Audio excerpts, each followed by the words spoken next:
नमस्कार दोस्तों, स्वागत है आपका उदयगंज क्लासेस में। हम लोग नाउन कंप्लीट पढ़ चुके हैं और उसी पे बेस्ड हम लोग क्वेश्चंस प्रैक्टिस कर रहे हैं। प्रीवियस ईयर में जो क्वेश्चंस पूछे हैं और जितने क्वेश्चंस बन सकते हैं सभी क्वेश्चंस का हम लोग प्रैक्टिस कर रहे हैं। यदि आप किसी भी कम्पिटिटिव एग्जाम की तैयारी कर रहे हैं तो बहुत ही सही प्लेटफॉर्म पे हैं, अच्छे यूट्यूब चैनल पे आप हैं। आप चैनल को सब्सक्राइब करो और वीडियो को लाइक करो और अपने दोस्तों के पास भी शेयर करो ताकि उनको भी लाभ हो। तो चलिए, हम लोग एक सेट इसका प्रैक्टिस कर चुके हैं, दूसरे सेट की तरफ बढ़ते हैं। आज देखते हैं कि किस प्रकार नाउन से एरर पूछता है परीक्षाओं में। चलिए हम लोग स्टार्ट करते हैं। आइए देखिए, यहाँ पे आप लोग सेट नंबर 2 पढ़ रहे हैं।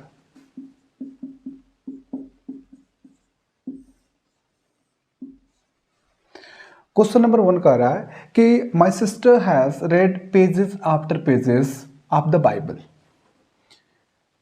इसमें से आपको बताना है कि सेक्शन ए या बी या सी तीनों में से कौन गलत है। अगर कोई गलत नहीं है तो option number D no error आपको टिक करना है। क्वेश्चन आपका है कि माई सिस्टर हैज रेड, मेरी बहन पढ़ चुकी है या पढ़ी है, पेजेस आफ्टर पेजेस। यदि आप नाउन के रूल्स पढ़े होंगे तो उसमें मैंने आपको बताया था कि अगर कोई प्रीपोजिशन आता है और प्रीपोजिशन के बाद अगर एक नाउन हो और सेम नाउन प्रीपोजिशन के बाद आए तो दोनों सिंगुलर नाउन लिखे जाते हैं। समझ रहे बात को? तो यहाँ पे पेजेस आफ्टर पेजेस की जगह पे आपको क्या लिखना है, यहाँ पे पेज आपको लिखना है पेज आफ्टर पेज हो जाएगा। समझ रहे बात को? बात समझ रहे हैं? अगर दो नाउन एक प्रीपोजिशन से जुड़े हो, दोनों एक जैसे हो, तो दोनों सिंगुलर रूप में लिखे जाते हैं। तो हो जाएगा my sister has read page after page of the Bible. Next question देखिए, I went to the temple with my parents, aunts and cousin sister. Cousin का मतलब होता है चचेरा, ममेरा या फुफेरा, भाई या बहन होता है। कज़न के साथ न तो सिस्टर लगाते हैं न तो ब्रदर लगाते हैं, वो गलत हो जाता है। तो यहाँ पे सेक्शन नंबर सी में गलत है। कज़न के साथ कोई भी नाउन नहीं लगाते हैं, सिस्टर ब्रदर हम लोग लगाते ही नहीं है। इसका स्वयं अर्थ होता है चचेरा, फुफेरा, ममेरा, भाई या बहन। समझ रहे बात को? तो इसमें सेक्शन सी में गलत है। ठीक है। क्वेश्चन नंबर 3 देखिए, he takes pain over his work. He takes pain over his work। एक आप इसमें सबसे पहले आप देख लो कौन सा, आप खुद ढूंढ लो कौन सा इसमें से गलत सेक्शन है, उसके बाद से मैं आपको बता देता हूं। देखो देख लिए, इसमें जो सेक्शन नंबर बी है ना, इसमें आपका गलत क्या बोलते हैं, एरर है। टेक पेन्स होता है, टेक पेन्स होता है, इसका मतलब होता है काफ़ी प्रयास करने का सेंस में आता है, काफ़ी प्रयास करना। टेक पेन्स होता है, पेन्स लिखा जाता है, पेन नहीं लिखा जाता है। समझ रहे बात को? पेन आप लिखोगे तो ये क्या हो जाएगा, गलत हो जाएगा। तो यहाँ पे ही थर्ड पर्सन सिंगुलर है, इसके साथ क्रिया में एस और एस जोड़ेंगे तो ही टेक्स पेन्स हो जाएगा। यहाँ पे एस हम लोग जोड़ देंगे, he takes pains over his work. तो बी नंबर ऑप्शन आपका गलत था, यहाँ पे पेन्स होना चाहिए, पेन नहीं होगा। 4 नंबर क्वेश्चन देखिए, 4 नंबर क्वेश्चन आपका क्या कह रहा है? 4 नंबर क्वेश्चन आपका, the manager put forward a number of criterions for the post. इसमें देखिए कौन सा आपका ऑप्शन गलत लग रहा है, कौन सा सेक्शन गलत लग रहा है। चलो देखो, जो इसमें बी नंबर है ना, अ नंबर ऑफ के बाद से प्लूरल नाउन आना चाहिए। समझ के बात को? तो क्राइटेरियंस आपका एक क्राइटेरिया होता है और क्राइटेरियन होता है जो आपका सिंगुलर नाउन होता है और इसी का प्लूरल जो होता है क्राइटेरिया हो जाता है। समझ रहे बात को? क्राइटेरिया होता है। तो क्राइटेरियंस की जगह पे आप क्या लिखिएगा, क्राइटेरिया लिखिएगा। यह प्लूरल नाउन है, इसका सिंगुलर क्राइटेरियन होता है, इसमें यस नहीं जोड़ा जाता है। यस जोड़ के इसको प्लूरल नहीं बनाइएगा, इसका प्लूरल क्राइटेरिया हो जाता है। समझ रहे? तो the manager put forward a number of criteria for the post. Next question 5वां नंबर देखिए, I like the poetries of Byron and Shelley. दोनों ही बहुत ही महान कवि हैं। तो यहाँ पे कह रहे हैं कि आई लाइक, मैं पसंद करता हूँ, the poetries of Byron and Shelley, Byron and Shelley के पोएट्री को। देखो, पोएट्री एक अनकाउंटेबल नाउन होता है। सिंगुलर अनकाउंटेबल नाउन, इसको प्लूरल आप बना ही नहीं सकते हो, समझ रहे हैं। ये पोइट्री हमेशा लिखा जाता है। तो या तो आप कहो कि I like the poetry of Byron and Shelley, ठीक है, या तो पोइट्री की जगह पे आप पोएम्स लिख सकते हो, पोएम्स को प्लूरल बना सकते हैं, पोयम या poems. I like the poems of Byron and Shelley. नहीं तो पोइट्री अगर ऑप्शन में है पोइट्री लिखना पड़ेगा, तो पोइट्री एक सिंगुलर अनकाउंटेबल नाउन होता है, इसको प्लूरल नहीं बनाए जाते हैं। सभी जितने भी यहाँ पे एरर आपको बताए जा रहे हैं सब के सब बहुत ही शानदार ढंग से मैं आपको समझाया हूँ। अगर आप सभी वीडियोस, नाउन के जितने वीडियोस मैंने बनाए हैं उसको आप 1 बाय 1 करके देख लेते हो तो एक भी क्वेश्चन आपका गलत नहीं होगा। आसानी से आप सभी क्वेश्चन को सॉल्व कर पाओगे, आसानी से आप जवाब दे दोगे, उत्तर दे दोगे, ठीक है। क्वेश्चन नंबर 6 की तरफ बढ़ते हैं। कह रहा है कि the beautiful surrounding of the place enchanted में। इंचेंट का मतलब आकर्षित करना होता है, मोहित करना होता है। तो the beautiful surrounding of the place, जगह का जो सुंदर वातावरण क्या बोलते हैं कि था, इंचेंटेड में मुझे आकर्षित किया। तो सराउंडिंग नहीं होता है भाई, सराउंडिंग्स होता है वातावरण के लिए, हमेशा सराउंडिंग्स के रूप में इसका यूज करते हैं, सराउंडिंग नहीं होता है, समझ रहे हैं। तो the beautiful surroundings of the place हो जाएगा, पार्ट बी में एरर था। नेक्स्ट क्वेश्चन है 7वां कि no porter being available he carried all his luggages himself, ठीक है। जब इस तरीके के क्वेश्चन आपको करने होते हैं तो डायरेक्ट आप क्वेश्चंस पढ़ जाओ, आपको एरर दिख जाएगा, ठीक है। लगेज एक अनकाउंटेबल नाउन होता है, इसमें एस नहीं जोड़ा जाता है, एस की कोई ज़रूरत नहीं होती है। तो क्या हो जाएगा, no porter being available he carried all his luggage himself.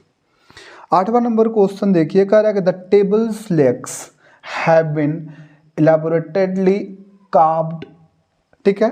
तो इसमें देखो मैंने आपसे कहा था, कल ही प्रैक्टिस हम लोग किए थे कि जो नॉन लिविंग थिंग होते हैं, नाउन होते हैं, उनमें अधिकार दिखाने के लिए हम लोग एपोस्ट्रॉफी एस या एपोस्ट्रॉफी का प्रयोग नहीं करते हैं। इसको क्या बनाओगे, the legs of the table, the legs of the table या legs of the table have been elaborately carved, ठीक है। नेक्स्ट आपका है 9th number question, the sceneries of Kashmir is very charming. Kashmir की सुंदरता या प्राकृतिक दृश्य बहुत ही आकर्षक है। इसमें देखिए कौन सा पार्ट एरर आपका है। बहुत ही बार पूछा जाने वाला क्वेश्चन है कि सीनरी एक सिंगुलर अनकाउंटेबल नाउन होता है, समझ रहे हैं। इसका हम लोग प्लूरल बना ही नहीं सकते हैं, तो सीनरीज नहीं होता है कभी भी, हमेशा सीनरी होता है। तो the scenery of Kashmir is very charming. आप देख सकते हो जब भी प्रीपोजिशन लगाया होता है तो उसके पहले आने वाले नाउन के अकॉर्डिंग हम लोग वर्ब लगाते हैं। तो जब ये प्लूरल रहता है तो इसके साथ हम लोग इस वर्ब का क्यों यूज़ करते हैं। सीनरी एक सिंगुलर अनकाउंटेबल नाउन है, इसको प्लूरल नहीं बनाया जा सकता, तो सीनरी हमेशा रहता है। सीनरी हो गया, अब यहाँ पे पोइट्री आया था, समझ रहे बात को, पोइट्री भी सिंगुलर अनकाउंटेबल नाउन है, इसको प्लूरल नहीं बनाया जा सकता, ठीक है। आई थिंक आपको समझ में आ रहा होगा। चलिए नेक्स्ट क्वेश्चन की तरफ हम लोग बढ़ते हैं। देखिए 10 नंबर क्वेश्चन क्या कह रहा है। 10 नंबर क्वेश्चन कह रहा है कि द ड्राइवर शोड, ड्राइवर दिखाया ग्रेट टैलेंट इन कीपिंग, बहुत बड़ी प्रतिभा दिखाया रखने के लिए the damaged car under control. Damaged car को अंडर कंट्रोल रखने के लिए बहुत बड़ी प्रतिभा दिखाया। तो डैमेज कार को, जब कार डैमेज हो गई है तो उसको जब आप कंट्रोल कर रहे हो तो that is not talent, that is skill. Talent जो बाई बर्थ मिलता है, स्किल जो सीख के प्राप्त करते हो। तो how to control a car, that is skill not talent, समझ रहे बात को। तो यहाँ पे टैलेंट की जगह पे स्किल हो जाएगा। टैलेंट बाई बर्थ मिलता है, टैलेंट की यहाँ जो वर्ड है टैलेंट नाउन जो है यहाँ पे सही उपयोग नहीं हुआ है। तो the driver showed great skill, बहुत बड़ी प्रतिभा दिखाया, दक्षता दिखाया, क्या करने के लिए, डैमेज्ड कार को कंट्रोल करने के लिए। तो बी वाला सेक्शन यहाँ पे टैलेंट की जगह पे स्किल होगा। 11 नंबर क्वेश्चन है कि when I entered the room. Inter verb जो अपने साथ प्रीपोजिशन नहीं लेता है, तो ये नहीं कि इनटू लगा दें या इन लगा दें, गलत हो जाता है। एंटर अपने साथ प्रीपोजिशन नहीं लेता है। When I entered the bedroom, जब मैं बेडरूम में प्रवेश किया, आई सा अ स्नेक, मैंने एक सांप देखा, क्राउलिंग, रेंगते हुए ऑन द ग्राउंड, जमीन पर। इसमें देखिए कौन सा आपका एरर है। जब आप बेडरूम में प्रवेश कर रहे हैं तो बेडरूम में आप ग्राउंड को देखेंगे कि फ्लोर को देखेंगे, समझ रहे हैं आप। यही ग्राउंड तो रूम के बाहर होता है ना, जो ज़मीन होता है रूम के बाहर, और रूम में तो फर्श होता है ना यार, तो आपका फ्लोर हो जाएगा ग्राउंड की जगह पे, समझ रहे बात को, फ्लोर आपका सही हो जाएगा। वहाँ पे ऑप्शन नंबर जो सी है उसमें गलत है। नेक्स्ट आपका है 12 number, alms are given to the poors, गरीबों को भिक्षा दी जाती है। एल्म्स बिल्कुल सही लिखा है, यह एक प्लूरल नाउन है, समझ रहे हैं। अब प्लूरल नाउन के साथ प्लूरल वर्ब लगाया है, बिल्कुल सही है। अब देखो, जब पुअर एक एडजेक्टिव है और एडजेक्टिव को हम लोग प्लूरल नहीं बना सकते हैं एस जोड़कर, जब इसके पहले आर्टिकल द लगाते हैं तो प्लूरल हो जाता है। तो द पुअर मतलब गरीब लोग, द ब्लाइंड मतलब धनी लोग, द रिच मतलब अमीर लोग, द वाइज मतलब बुद्धिमान लोग, समझ रहे बात को। तो एडजेक्टिव में एस जोड़ के प्लूरल नहीं बनाते हैं, आर्टिकल द रख के प्लूरल बना देते हैं। तो alms are given to the poor. 30 number question देखिए, lasers are indispensable tools. Laser जो होते हैं इंडिस्पेंसिबल टूल्स होते हैं for the delicate eyes surgery. Delicate का मतलब होता है मुलायम के सेंस में आता है, जो आइज सर्जरी होता है उसके लिए यह एक क्या बोलते हैं कि लेजर्स इंडिस्पेंसिबल टूल्स होते हैं। इसमें देखो कौन सा आपका पार्ट गलत दिख रहा है, ए बी सी डी में कौन सा आपको दिख रहा है। अगर कोई नहीं होगा तो डी हो जाएगा। It's most important question. देखो देखो जो ऑप्शन नंबर सी है ना, यहाँ पे आइज नहीं होना चाहिए, आई होना चाहिए। आई एक नाउन है, लेकिन नाउन भी कभी कभी एडजेक्टिव का काम करता है। सर्जरी भी नाउन है, समझ रहे बात को। और दो नाउन एक साथ कभी भी नहीं लिखे जा सकते हैं, एक एडजेक्टिव जो होगा इसको क्वालिफाई करेगा। तो यहाँ पे नाउन एडजेक्टिव का काम कर रहा है, आई सर्जरी। और जब भी एडजेक्टिव बनता है तो एडजेक्टिव को प्लूरल नहीं बनाया जाता है भाई, नाउन को ही तो प्लूरल बनाओगे। तो यहाँ पे आइज की जगह पे क्या हो जाएगा, आई हो जाएगा, समझ रहे। आई सर्जरी होगा, आई सर्जरी नहीं होगा, क्योंकि आई यहाँ पे एडजेक्टिव का काम कर रहा है। समझ गए बात को। आई नाउन का भी काम करता है, एडजेक्टिव का यहाँ काम कर रहा है। कभी कभी नाउन एडजेक्टिव के काम करते हैं तो उनको प्लूरल नहीं बनाया जाता है। 14 नंबर क्वेश्चन देखिए कि if you have a way in words, sorry, if you have a way with words, a good sense of design and administration ability, you may enjoy working in high pressure world of advertising। इसमें देखो थोड़ा लंबा question है, देखो पढ़ो आराम से, देखो कौन सा इसमें से पार्ट आपको गलत दिख रहा है। देखो नाउन पढ़ रहे हैं हम लोग, नाउन से ही संबंधित इसमें सारे आपको एरर पाए जाएंगे, तो कृपया आप नाउन पे ही ज़्यादा ध्यान दीजिएगा, ठीक है। आप पूरे सेंटेंस को पढ़ोगे तो यहाँ पे देखोगे कि एडमिनिस्ट्रेशन लिखा गया है। अगर किसी शब्द के अंत में TION आता है तो नाउन होता है, ज़्यादातर नाउन का ही काम करता है, वो नाउन है। और एबिलिटी भी नाउन है, समझ गए बात को। तो दो नाउन को एक पास कैसे आप लिखोगे, समझ रहे हैं। तो एक आपको एडजेक्टिव बनाना पड़ेगा। तो यहाँ पे एडमिनिस्ट्रेशन की जगह पे क्या बोलते हैं, एडमिनिस्ट्रेटिव। यहाँ पे TRATIVE लिख देंगे TION की जगह पे, तो क्या हो जाएगा, एडमिनिस्ट्रेटिव एबिलिटी। एडमिनिस्ट्रेटिव क्या हो जाएगा आपका, एडजेक्टिव का काम करता है, एबिलिटी यहाँ पे नाउन, तो एडमिनिस्ट्रेटिव इसको नाउन को क्वालिफाई कर देगा, समझ रहे। 15 नंबर क्वेश्चन देखिए, correct, last week's sharp hike, last week sharp hike in the wholesale price of beef is a strong indication for higher meat cost to come. इसमें देखिए कौन सा आपको एरर दिख रहा है। अगर कोई नहीं होगा तो ऑप्शन नंबर डी हो जाएगा, नो एरर इसमें सही हो जाएगा। ध्यान से देखोगे तो हो जाएगा। देखो यहाँ पे जो कॉस्ट है ना, कॉस्ट जब नाउन के जैसे यूज होता है तो यह अनकाउंटेबल नाउन होता है, और अनकाउंटेबल नाउन होता है तो इसमें एस कैसे जोड़ोगे, समझ रहे हैं। तो इसका मतलब कीमत केवल होता है, लेकिन कॉस्ट जब वर्ब के जैसे यूज होता है तो इसका अर्थ होता है कीमत होना। तो यहाँ पे कॉस्ट एक नाउन के जैसे यूज हो रहा है, तो यह नाउन के जैसे अनकाउंटेबल नाउन कहा जाता है, इसलिए इसमें एस या ES कुछ भी नहीं जोड़ा जाता है, तो यहाँ कॉस्ट हो जाएगा। क्वेश्चन नंबर 16 देखो, कह रहा है कि whenever he goes to Mumbai, जब कभी भी वह मुंबई जाता है, he stays in a 5 star hotels, वह एक 5 स्टार होटल में ठहरता है। इसमें देखो कौन सा गलत है कि सब सही है, क्या दिख रहा है, whenever he goes to Mumbai यहाँ सही है, ही स्टेज सही है, ही के साथ आप यस और यस लगाओगे, इन 5 स्टार्स। यहाँ देखो जब भी हम लोग कोई नाउन लिखते हैं और हाइफन वहाँ पे होता है तो उस नाउन को कभी भी प्लूरल नहीं बनाया जाता है, तो यहाँ पे एस नहीं जोड़ेंगे। एक बार और देखो, कोई भी नाउन है, कंपाउंड नाउन आप समझ लो, हाइफिनेटेड नाउन मतलब जिसपे हाइफन लगा होता है, उस नाउन को प्लूरल नहीं बनाते हैं। तो 5 स्टार होगा, 5 स्टार्स नहीं होगा। क्वेश्चन नंबर 17 कह रहा है कि the company has ordered some new equipments. देखो, the company has, company singular है, हैज लगाया है, ऑर्डर्ड भी हैज के बाद थर्ड फॉर्म आता है, सही है। The company has ordered some new equipments. चलो देखो, इक्विपमेंट एक सिंगुलर अनकाउंटेबल नाउन होता है, यह एक अनकाउंटेबल नाउन है, तो इसमें एस जोड़ के आप कृपया इसको प्लूरल ना बनाइए, गलत हो जाएगा। इक्विपमेंट होता है, इक्विपमेंट्स नहीं होता है। तो the company has ordered some new equipment, option number इसका सी गलत है, जो इक्विपमेंट होना चाहिए इक्विपमेंट्स लिखा है। आई थिंक आपको समझ में आ रहा होगा, मज़ा आ रहा होगा। चलिए और आगे क्वेश्चन हम लोग कर लेते हैं। टोटल 25 क्वेश्चन हमें करना है आज के सेट में।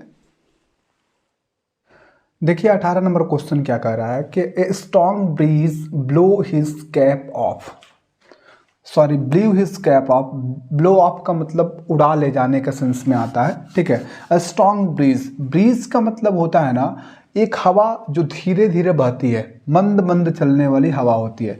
तो मंद मंद चलने वाली हवा स्ट्रॉन्ग कैसे हो सकती है, मजबूत कैसे हो सकती है? तो यहाँ ब्रीज का जो उपयोग हुआ है गलत हुआ है, इसके यहाँ पर किसका यूज होगा? विंड का। ए स्ट्रॉन्ग विंड, एक मजबूत हवा, ब्लीव हिज कैप ऑफ मतलब एक जोर की हवा आई और उसकी टोपी उड़ा ले गई।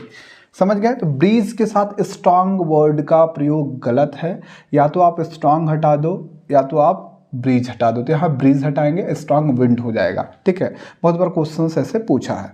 नेक्स्ट आपका है कि one of her foremost belief among the Hindus is that karma affects their life and also the life after death.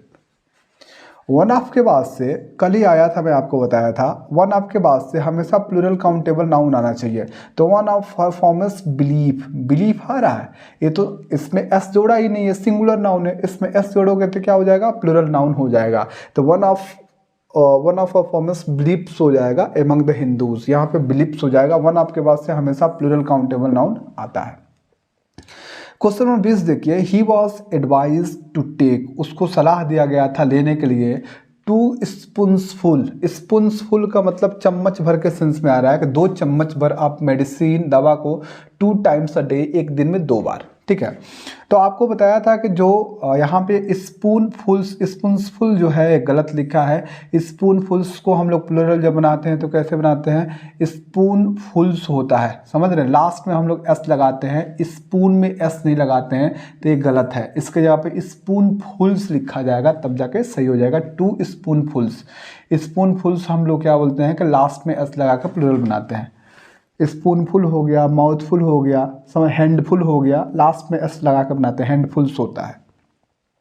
21 number question कह रहा है कि it is a big blunder but we had to ignore it. यह बहुत बड़ी गलती है लेकिन हम लोगों को इसे इग्नोर करना पड़ा, ठीक है। तो अब ब्लंडर का मतलब एक बहुत बड़ी गलती होता ही है, समझ रहे हैं? जब इसका मतलब बहुत बड़ी गलती होता है तो इसके पहले बिग लगाने का क्या मतलब है? बिग, तब तो यहाँ पे सेंटेंस सुपरफ्लुअस हो रहा है, आवश्यकता से अधिक चीज़ें यहाँ पे लग जा रही है।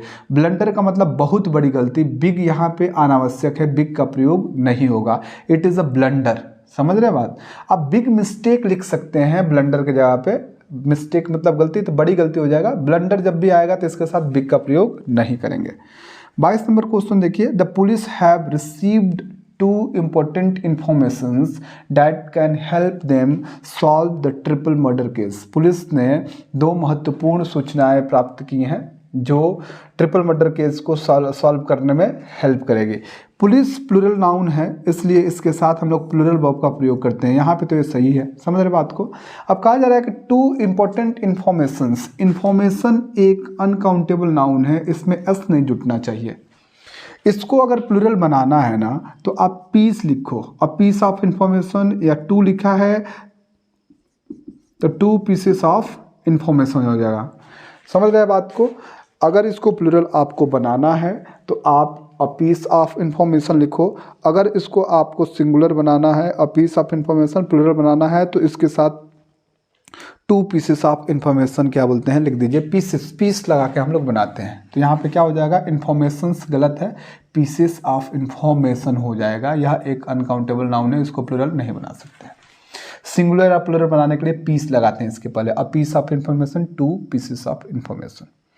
नेक्स्ट 23 नंबर है कि the sips of the wheat plants, गेहूं के पौधे के जो सिप्स हैं वह टू हैवी, बहुत भारी थे, फॉर द वीक फार्मर, कमज़ोर किसान के लिए, to carry them on his head, उसको अपने सर पे ढोने के लिए। समझ रहे हैं। तो जिस नाउन के अंत में एफ आता है ना, उसको हम लोग प्लूरल बनाने के लिए एफ हटा के वी ई एस जोड़ देते हैं। समझ रहे बात को। तो यहाँ पे एफ एस नहीं रहेगा, क्या हो जाएगा, S E A V E S, sibs हो जाएगा। तो the sibs of the wheat plants, समझ रहे। यहाँ पे एफ हटा के यहाँ पे एस नहीं जोड़ेंगे, किसी अगर नाउन के अंत में एफ आता है तो एफ हटाकर भी एस जोड़ के हम लोग प्लूरल बनाते हैं, तो द सिब्ज हो जाएगा। समझ रहे हैं। 24 नंबर क्वेश्चन देखिए, the population of India is divided into two classes, Bharat के आबादी को दो भागों में बांटा जाता है, haves and haves not.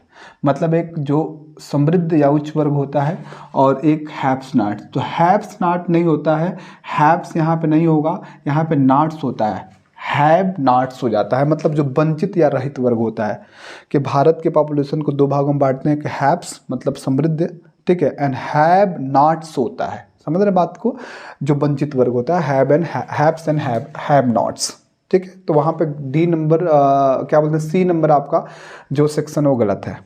Last, आज का लास्ट क्वेश्चन है 25 नंबर का, रहा है कि all his sister in laws are extremely cooperative, उसके जितने भी सिस्टर इन लॉज हैं वो बहुत ही कोऑपरेटिव हैं, मतलब सहायता करने वाली हैं।